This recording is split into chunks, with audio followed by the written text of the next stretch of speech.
খালের ধারে ছোট্ট একটা বাঁশ পাতার ঘর, চারিপাশে সবুজ গাছপালা, পাশে বয়ে চলেছে সরু খাল। সেই ঘরে থাকতো রমেশ আর তার স্ত্রী মিতা। রমেশ ছিল দিনমজুর, যা আয় করত তা দিয়েই কোনো রকম সংসার চলত। আর মিতা ছিল খুব শান্ত আর পরিশ্রমী মেয়ে। ঘর সামলানো, রান্না আর মাঝে মাঝে অন্যের বাড়িতে কাজ করত। তাদের ঘরটা ছিল ভালোবাসায় ভরা। শুনছো, আমাদের একটা পাকার ঘর হলে কেমন হতো? আমার খুব ইচ্ছা করে পাশের বাড়িদের দেখে, জানো, মনে হয় আমাদের কবে এই রকম পাকার ঘর হবে। আর ওরা শুধু আমাকে হাসি ঠাট্টা করে, বলে নাকি তোর বর তো দিনমজুর কাজ করে, তোরা কি করে এই রকম পাকার ঘর বাঁধবি? বাঁধতে পারবি না, শুধু আমাদের দিকে তাকিয়ে থাকতে হবে। দেখ দেখ, ভালো করে আমাদের ঘরটা দেখ, কত সুন্দর। একদম চিন্তা করো না মিতা, আমি দিনমজুরের কাজ করি তো কি হয়েছে? আমি কোনোদিন কাজ ছুটি করি না।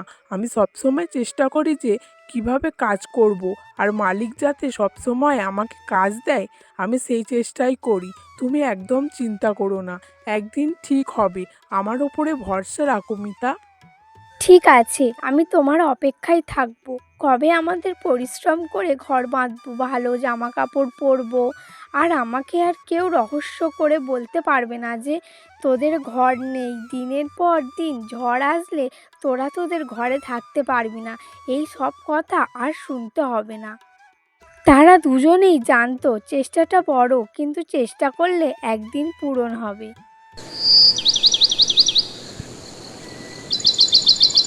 এক রাতে প্রবল ঝড় উঠল।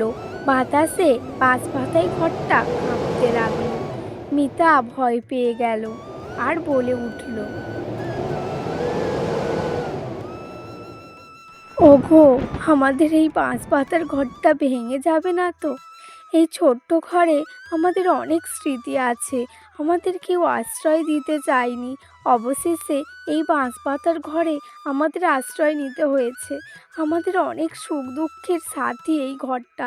আমাদের যে খুব ভয় লাগছে, এই বাঁশ পাতার ঘরটা ভেঙে যাবে না তো? আমি আছি তো, তুমি কেন চিন্তা করছো এত? ভগবান ঠিক আমাদের জন্য কোনো না কোনো রাস্তা ঠিক করে রেখেছে। তুমি এত ভয় পেও না। আমি যতক্ষণ আছি তোমার আর তোমার এই ঘরের কিছু হতে দেব না। তুমি শুধু মনে সাহস রাখো আর ভগবানকে ডাকো, আর একদম ভয় পেও না, আমি আছি তো।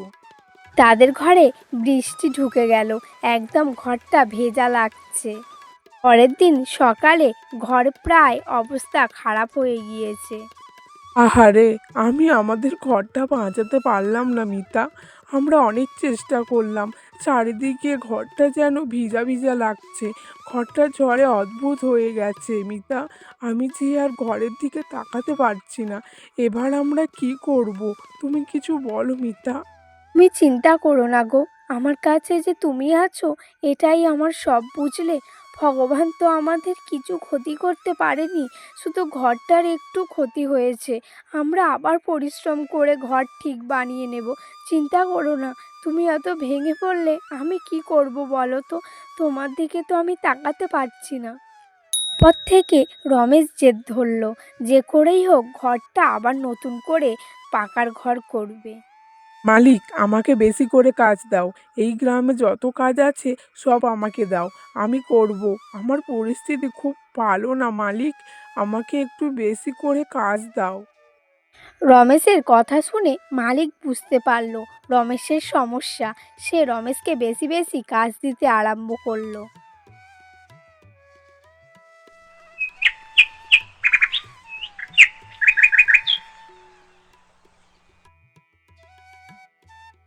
আজকে জানো, খালের ধারে অনেক শাক হয়েছিল, সেইগুলো তুলে রান্না করেছি।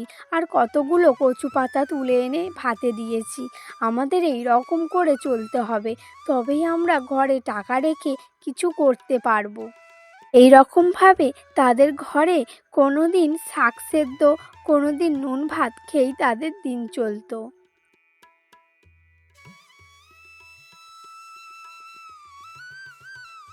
জানো মিতা, আমি ভালো কিছু টাকা জমিয়েছি।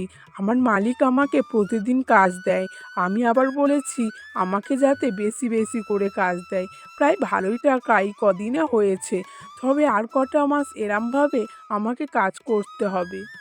এই সব কথা শুনে মিতাও আর ঘরে থাকতে পারল না। সেও কাজে লেগে গেল, লোকের বাড়িতে কাজ করত।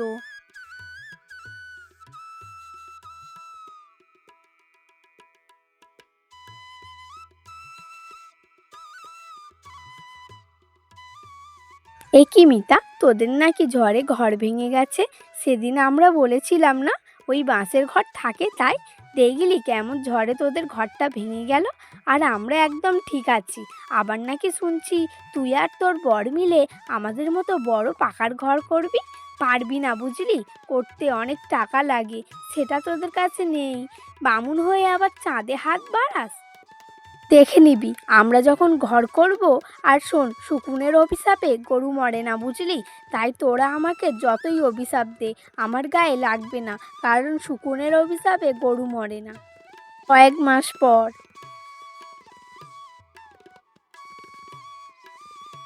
জানো গিন্নি, আমাদের মনে হয় ঘর করার মতো টাকা হয়ে গেছে, কিন্তু আরও কিছু কম পড়ছে।